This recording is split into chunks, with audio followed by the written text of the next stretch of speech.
Hello dear students, class 7 second chapter the selfish giant. Before starting the video I would like to thank each one of you कि आप लोगों ने मुझे बहुत support किया और होल्ड ऑन रूबी जो कि लेसन नंबर 1 था उसकी वीडियोस बहुत पॉपुलर हुई, बड़े प्यारे प्यारे कमेंट्स डले हुए हैं। पर्सनली बच्चों ने बहुत अच्छे अच्छे कमेंट्स डाले हैं। Question answers, book exercises, chapter explanation, everything was explained in my previous video. अब हम सेकंड चैप्टर स्टार्ट करते हैं। जितने मस्त तरीके से मैंने होल्ड ऑन रूबी समझाई थी उससे भी अच्छे तरीके से मैं सेल्फिश जायंट आपको पढ़ाने की कोशिश करूंगी। तो पहले टाइटल समझ लेते हैं। The title of the story is selfish giant. Selfish का मतलब होता है मतलबी, जायंट का मतलब होता है एक बहुत बड़ा सा इंसान। सो एक मॉन्स्टर टाइप का इंसान था जो कि बहुत मतलबी था और उसका एक गार्डन था।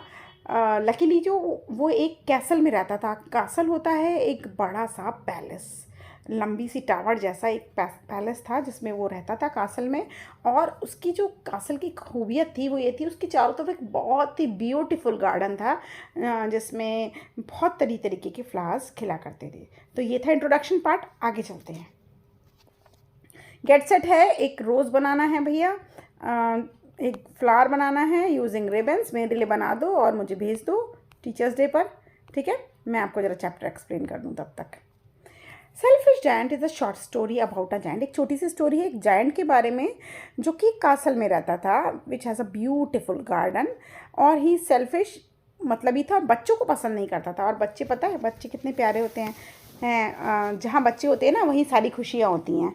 मैंने तो ये बचपन से सुना है, जब हम बच्चे थे तो हमारे मम्मी पापा भी हमें बहुत खुश रखते थे। और मैं बड़ी हो गई हूँ तो मैं भी आपको बहुत खुश रख रही हूँ, वीडियोस बना रही हूँ, आपके कमेंट्स पे रिएक्ट कर रही हूँ, ठीक है। तो बच्चे जहाँ होते हैं खुशियाँ वहीं होती हैं। यही इस स्टोरी का मॉरल है कि if the children will be happy everything around you will be full of happiness. और मैं भी यही मानती हूँ, ठीक है। तो क्या हुआ, एक समय की बात है, एक बड़ा सा जायंट एक कैसल में रहता था और अक्सर उसके घर के पास जो एक गार्डन था, हर दोपहर में वहाँ से आते जाते स्कूल के बच्चे कुछ देर वहाँ पर रुक कर उस जायंट के गार्डन में खेला करते थे, मस्ती करा करते थे, ठंडी ठंडी हवा में वहाँ पे इंजॉय करा करते थे। बहुत ही लवली और बहुत ही बड़ा गार्डन था। हरी हरी घास लगी हुई थी और घास के पास बहुत सारे फूल खिले रहते थे जैसे कि चमक रहे हों स्टार्स।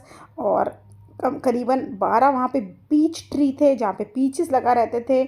और स्प्रिंग के टाइम में उस पर डेलिकेट ब्लॉसम, यानी कि जब फल आता है उससे पहले बोर आता है ना पेड़ों पे, तो बोर से लदे रहते थे। और पिंक और पर्पल जैसे चमकीले उसमें फूल आते थे। और ऑटम सीज़न में उसमें फ्रूट भर जाया करते थे, पेड़ों से लद जाया करता था। पता, जहाँ पे बहुत सारे पेड़ के फलों के पेड़ होते हैं उसे ऑर्चार्ड बोलते हैं, ऑर्चार्ड बगीचा। तो इस तरीके का था। उसके उसके पेड़ों पे बर्ड्स गाना गाया करती थी और वो इतने मीठे मीठे गाना गाती थी कि बच्चे उनका अपना गेम छोड़कर उनकी चिड़ियों का गाना सुना करते। तो आप इमेजिन कर सकते हो, it was a lovely beautiful place full of flowers and trees and birds and lively atmosphere. मज़ेदार जगह थी, नो पॉल्यूशन, नथिंग। और बच्चे वहाँ पे खेलते खेलते आपस में कहते थे, how happy we are here. यहाँ हमें कितना अच्छा लगता है ना, घर जाने का मन ही नहीं करता। तो ये बच्चे खूब एंजॉय करते थे उस एरिया में, क्योंकि उन दिनों वहाँ पे जायंट जो था वो रहता ही नहीं था, वो अपने दोस्त के यहाँ गया हुआ था। अब करीबन 7 साल के बाद वो अपने कासल में वापस आ जाता है, ठीक है, करीबन 7 साल के बाद। और जब वो देखता है कि बच्चे उसके गार्डन में खेल रहे हैं तो वो चिल्लाता है, ए यहाँ पे क्या खेल रहे हो, क्या कर रहे हो तुम लोग यहाँ पर। और इसकी आवाज़ सुनकर बच्चे भाग जाते हैं। My own garden is my own garden, मेरा गार्डन सिर्फ मेरा ही है, समझे।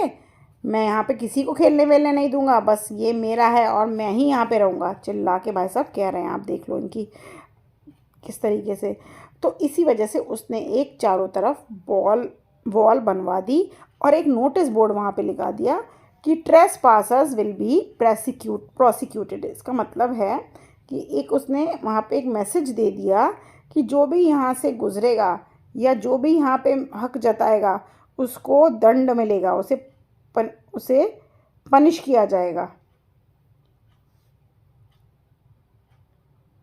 तो ट्रेस पासर्स वो होते हैं a person who goes on to another's land और enters their building without permission. तो उसने कहा अगर मेरी इच्छा के बगैर यहाँ पे कोई आ गया तो भाई साहब उसे दंड मिलेगा। इस तरीके की चेतावनी एक नोटिस बोर्ड वहाँ पे लगा दिया गया। अब क्या हुआ, अब इस वजह से, क्योंकि जायंट जो था वो बड़ा ही सेल्फिश था, बेचारे बच्चे, उनके पास खेलने को कोई जगह नहीं थी। वो रोड पे खेलना चाहते थे, बट रोड पे बहुत धूल थी और बहुत बड़े बड़े पत्थर थे, उनके चुभ जाते थे और वो इधर उधर घूमते रहते हाई वॉल के, जो उसने अपने गार्डन के चारों तरफ लगवा दी थी।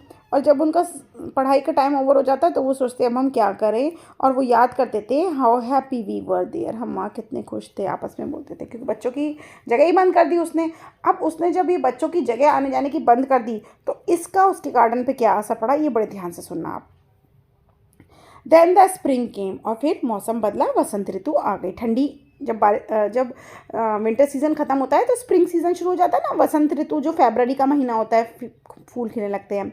सब कंट्री में, पूरे कंट्री में जगह जगह पेड़ों पे बोरे आ गए, मतलब फूल आ गए, बोर आ गए, आम पे बोर आ गए और छोटी छोटी चिड़ियाँ आ गई। लेकिन जो सेल्फिश जायंट का घर वो था गार्डन, वहाँ पे अभी भी विंटर सीज़न ही चल रहा था, वहाँ पे वेदर चेंज ही नहीं हुआ। और ना वहाँ पे कोई चिड़िया गाना गा रही हैं, ना बच्चे हैं, और पेड़ों ने तो जैसे ब्लॉसम करना ही छोड़ दिया है। एक बार एक गलती से एक फूल निकल भी आया, पॉट से फ्लावर निकल आया, उसने अपनी गर्दन बाहर निकाली, पर जब उसने देखा कि नोटिस बोर्ड देखा तो उससे बहुत दुख हुआ कि ओ बच्चे तो यहाँ पर आ ही नहीं सकते। तो फिर वो फ्लावर जो बाहर निकला था वो वापस अंदर घुस गया और सो गया। बस दो ही लोग थे जो वहाँ पे खुश थे, वो थी स्नो यानी कि बर्फ़, और फ्रॉस्ट। फ्रॉस्ट होता है वो टेम्परेचर 0 डिग्री वाला, ज़ीरो से भी नीचे डिग्री वाला, जहाँ पे आइस की लेयर आने लग जाती है। तो दो ही लोग थे वहाँ पे, स्नो और फ्रॉस्ट, ठंडी और ठंडक। बोलते हैं spring has forgotten this garden, they cried. ओहो, लगता है यहाँ वसंत ऋतु ने आना ही भूल गई है, वसंत ऋतु। So we will live here. तो अब बसंत नहीं आ रही, तो बसंत के बाद तो फिर समर सीज़न आता है, समर कहाँ से आएगा। तो उसने कहा अब तो हम ही यहाँ पर पूरे साल रहेंगे।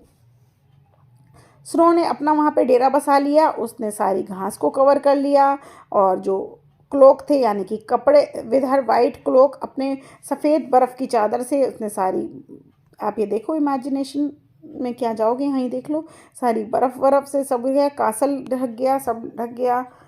तो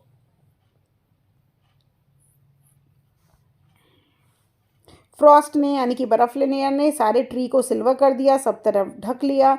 वहाँ पे ठंडी नॉर्थ की हवाएं बहने लगीं, वहीं रुक गई आकर। ही वॉज रैप्ड इन फर्स, और नॉर्थ की हवाएं थी वो वहाँ पर चारों तरफ घूमती रहती थी और वहाँ पे बहती रहती थी, और वहाँ की जो चिमनी आग जलती थी उन्हें भी बुझा दिया करती थी। ये जो नॉर्थ की हवाएं थी, ठंडी हवा, जैसी बहुत ठंडी हवा लगती है, दिमाग में लग जाती है ना। This is delightful spot, he sad. और वो ठंडी हवाएं, नॉर्थ विंड, कहती हैं बढ़िया जगह है भैया, we must ask the hail to visit us. मैं सोचता हूँ चलो भाई हेल को भी बुला लो। हेल पता है आपको क्या होते हैं? ओले। सर्दी पड़ रही हो और उस पर ओले और पड़ जाएं तो भैया कितना ही ज़्यादा ख़राब मौसम हो जाता है। तो उसने कहा चलो हेल को बुलाता हूँ, ओले को बुलाता हूँ। सो हेल केम, हेल भी आ गया। एवरी डे 3 आवर्स, 3-4 घंटे तक भाई साहब ओले पड़ते, और देखो ऊपर की जो छत की टाइल्स थी वो भी चटकने लगी। और हेल जो थी वो चारों तरफ घूमती रहती, गार्डन के घूमती रहती, और वो ग्रे कलर के कपड़े पहने हुए थी, और and his breath was like ice, और उसकी सांसें एकदम ठंडी थी। तो यानी कि बहुत ही चिल्ड मौसम उस गार्डन का हो गया। और भाई साहब विंटर तो चली गई है लेकिन उसके गार्डन में अभी भी विंटर ही चल रहा है, और भी सर्द मौसम हो गया, ओले ओले सड़ियल बिल्कुल मौसम हो गया, कोई नहीं खेल सकता वहाँ पर। I can not understand why the spring is so let in coming.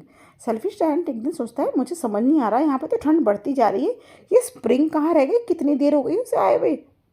जब वो अपनी विंडो के पास बैठा हुआ था और वो अपने गार्डन में देख रहा था। I hope there will be change in weather, मैं चाहता हूँ वेदर चेंज हो जाए भैया, but the spring never came nor the summer. ना तो स्प्रिंग ही आई, स्प्रिंग नहीं आई तो आगे का वेदर यानी कि समर सीजन कैसे आएगा। The autumn gave golden fruit to every garden but the giant garden have she gave none. Autumn ने सब जगह गोल्डन फ्रूट्स दिए लेकिन जायंट के गार्डन में तो ऐसा भी कुछ नहीं था। उसने कहा ही वॉज टू सेल्फिश, बड़ा मतलबी है। So it was always winter दिए, इसलिए वहाँ पे विंटर ने बसेरा कर लिया है। नॉर्थ विंड आ गई, वही ठंडी हवाएं, और वहाँ पे ओला वोला आ गया है, बर्फ़ जम गई है, और वहाँ पे सारे टाइम बर्फीली हवाएं और सर्द हवाएं वहाँ पे नाचती फिरती हैं। एक दिन क्या हुआ, सेल्फिश जायंट अपने अपने बिस्तर पे जागा हुआ लेटा हुआ था।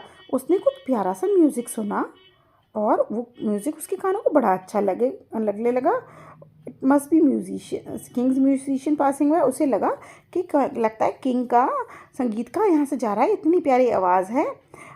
बट वो जो प्यारी सी आवाज़ थी वो एक छोटी सी चिड़िया की, जो बहुत ही मीठा गाना गा रही थी उसकी विंडो के बाहर। और उसने कई समय से ये बड़ी चिड़िया की प्यारी प्यारी आवाज़ें सुनी ही नहीं थी, क्योंकि चिड़िया भी स्प्रिंग सीजन में कोयल के बोलने की आवाज़ें आने लगती है ना, वो बोलने लग जाती है। और उसे लगा ये तो दुनिया का सबसे ही ब्यूटीफुल, वर्ल्ड का सबसे ही ब्यूटीफुल म्यूज़िक है। तो एकदम से जो हेल है, ओले पड़ने बंद हो गए उसके सर पे, और जो नॉर्थ की हवाएं चल रही थी वो भी घूमनी बंद हो गई, और एक प्यारी सी खुशबू उसके चारों तरफ फैल गई। I believe the spring has come, set the shellfish giant. उसने कहा लगता है वसंत ऋतु आ गई है। हमारे यहाँ ना, हमारे मेरठ में क्या होता है, वसंत ऋतु में ना, एकदम वसंत ऋतु आते ही ना बच्चे ना काइट उड़ाने लग जाते हैं, पीली पीली रंग की काइट, पीली पीली ड्रेस पहन के ना काइट उड़ाते हैं। तो उनको बड़ी खुशी होती है, वसंत ऋतु को बच्चे बहुत लाइक करते हैं, क्योंकि ना सर्दी होती ना गर्मी होती। तो ऐसे सेल्फिश जायंट भी खुश हो जाता है, वो अपने बेड पे से खड़ा हो जाता है और बाहर की तरफ देखता है। और उसने क्या देखा, बहुत ही वंडरफुल साइट बने नज़ारा। उसने क्या देखा, एक little hole in the wall the children had crept. एक दीवार में ना एक छेद सा हो गया था, छेद में से बच्चे अंदर आ गए हैं और वो ट्रीज़ की ब्रांचेस पे बैठ गए। और जैसे ही भाई साहब वो ट्री की ब्रांचेस पे बैठे, ट्री का तो मौसम ही बदल गया। ट्री एकदम खुश हो गए, ग्रास भी एकदम हिलने लगी, फूल एकदम खिलने लगे। और हर ट्री पे उसने देखा छोटे छोटे बच्चे बैठा हुआ है, और ट्री इतने खुश हो गए बच्चों को वापस देखकर कि उन्होंने, उनके अंदर बोर आ गए, मतलब खुशी के मारे उनके बोर फूट गए और उसमें से फ्लावर्स निकलने लगे। They were waving their arms gently above the children's head. और ट्री ने भी अपनी बाहें फैला दी, मतलब अपनी ब्रांचेस खोल दी कि बच्चे आ जाएं मेरी ब्रांचेस पे। और जो बर्ड्स थी वो पूरी तरफ भागने लगी खुशी में, इधर उधर चूं चूं चूं ची की आवाज़ें आ रही हैं। फ्लावर्स जो थे वो ग्रीन ग्रास में ऐसे चमक रहे हैं, खुश हो रहे हैं, हंस रहे। बहुत ही प्यारा सा सीन हो गया। ओनली इन वन कॉर्नर, लेकिन अभी एक कॉर्नर ऐसा था जहाँ पर अभी भी क्या है, वो विंटर ही चल रहा है, क्योंकि उस गार्डन ना थोड़ी दूर था, एक छोटा सा बच्चा था जो वहाँ पे घूम रहा था, इधर से उधर इधर से उधर। और वो घूमने की कोशिश कर रहा था और वो ऊपर चढ़ने की कोशिश कर रहा था ब्रांचेस पर, लेकिन वो इधर उधर वेंडर कर रहा था और रोने लगा। फिर वो ऊपर नहीं चढ़ पाया। और वो जो पुअर ट्री था वो बेचारा अभी भी फ्रॉस्ट और स्नो के कब्जे में था, और नॉर्थ विंड वहाँ पे चल रही थी, ठंडी हवाएं थी। तो ट्री बोलता है आओ बेटा आओ, ऊपर आओ, ऊपर आओ, ऊपर की तरफ आओ। और उसने अपनी डालियाँ नीचे की तरफ झुका दी, लेकिन बच्चा जो था वो बहुत छोटा था, वो ट्री के ऊपर नहीं चढ़ पाया। और ये सब देख कर ना, ये सीन देखकर जो जायंट का दिल था वो पिघल गया। और उसने कहा हो सेल्फिश आया, मैं कितना मतलबी था। मैंने मैंने स्प्रिंग को रोक दिया, मैंने बच्चों को खेलने नहीं दिया। और ये देखो छोटा सा बच्चा जो कि ट्री पे चढ़ना चाह रहा है, वो चढ़ ही नहीं पा रहा। तो उसने कहा then I will knock down the wall and my garden shall be children's playground forever. उसने कहा कि अब मैं क्या करूँगा कि मैं ये दीवार ही तोड़ दूंगा और बच्चे जो हैं मेरे गार्डन में बेझिझक खेल सकेंगे आज के बाद। He was really very sorry for what he had done. और वो बहुत दुखी था इस सोचकर कि उसने क्या किया। सो वो नीचे की तरफ उतरा और अपना फ्रंट डोर खोला and went out into the garden, और गार्डन की तरफ गया। अभी तक वो अंदर से देख रहा था। But when the children saw him, बच्चे तो दुम दबा के भाग गए वहाँ से, ठीक है। और and the garden became winter again. और उसने देखा कि बच्चों के जाते ही फिर से गार्डन में शांति छा गई और ठंडक फैल गई और विंटर सीजन आ गया।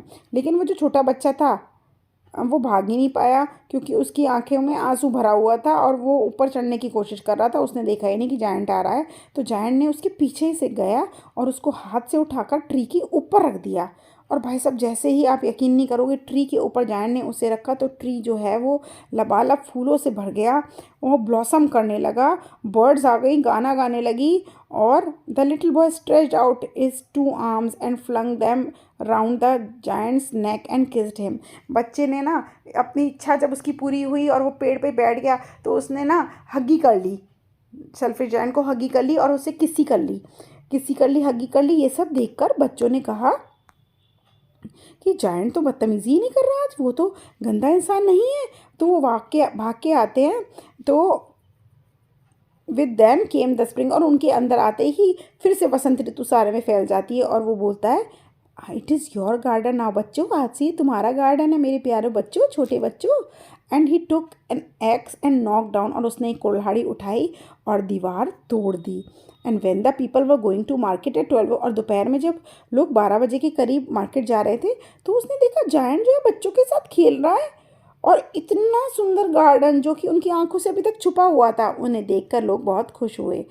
तो अंत भरा भला तो सब भला, ऑल्स वेल दैट एंड्स वेल। तो स्टोरी कैसी लगी, एक्सप्लेनेशन कैसे रहा, मस्त लगा तो थम्स अप कर दो भाई। आगे वीडियो में मिलते हैं, बाय।